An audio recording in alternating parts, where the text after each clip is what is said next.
Okay, second part of the interview.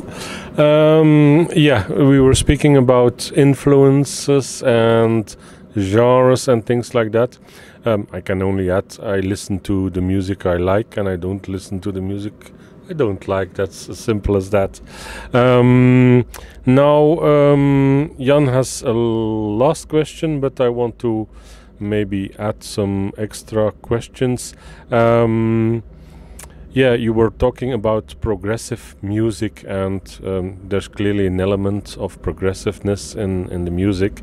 What kind of bands do you listen to then?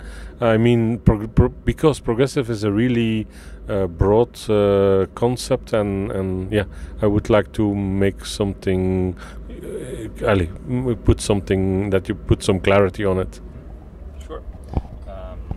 I guess I listen to a lot of the maybe not the old school progressive bands, but the ones that are inspired by the old school progressive bands. Okay. So there are a lot of modern progressive metal and maybe the things that move into gent territory. That's not my cup of tea, really. I'm more so into maybe Dream Theater and the things that came after it. Okay. One of my favorite bands is Haken, for example, a British progressive metal band. Yeah, Distance Calling and things like that. Yeah, the same label, yeah, exactly. Yeah, so that's the thing I really like. They have very good choruses still, but they still have this really weird progressive quirkiness to it as well. That's actually why I asked the question. That's nice. Makes sense. Yes, and then another idol of mine is Devin Townsend, who of course does a lot of things, but the work he's done within the progressive rock and progressive metal scene is really inspiring to me. So yeah, I love me some Devin Townsend. Okay. I really hope you get inspiration from this kind of music, and you don't have boundaries when it comes to composing music. So Jan has a very, let's say, logical and traditional last question. I give the word to Jan. Yeah, suppose all of you're on a desert island, you don't have internet, no phones, no radio, only a record player or a CD player, and you can only listen 3 albums. Which 3 albums each one of you will take on a desert island? And one detail, you're not on the same island, so you cannot listen to 9 albums, only 3. Who's gonna start this one? I think it's quite generous to give us 3 albums to take with us. Wow, this made it so much easier. I think the first one has to be Epica, the Quantum Enigma. And that is an amazing album, probably their best. Second, I think I would go with Halloween, Keeper of the Seven Keys Part 2, because that's just a majestic power metal album. And then, what would third be? That's a bit more difficult. I might need to think about that a bit more, if that's okay. We'll come back to you. We come back. Don't forget. Yeah, that's good. Yeah, I think I have my 3. It would be Scenes from a Memory from Dream Theater. It's a classic prog metal album, and it's still one of the best ones ever made, according to me.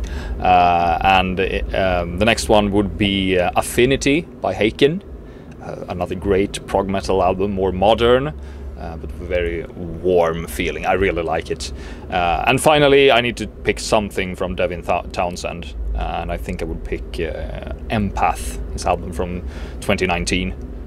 A really great work of progressive music. So yeah, those are probably my top 3. Yeah, that is a tough one. But I think I would have to bring Watain, Sworn to the Dark.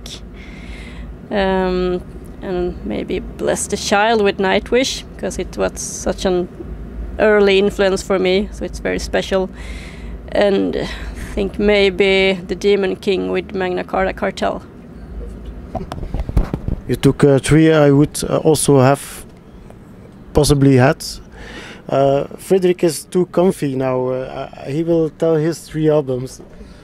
Yeah, I'm gonna invent something. I'm on a desert Swedish island, and I only have right to Swedish music.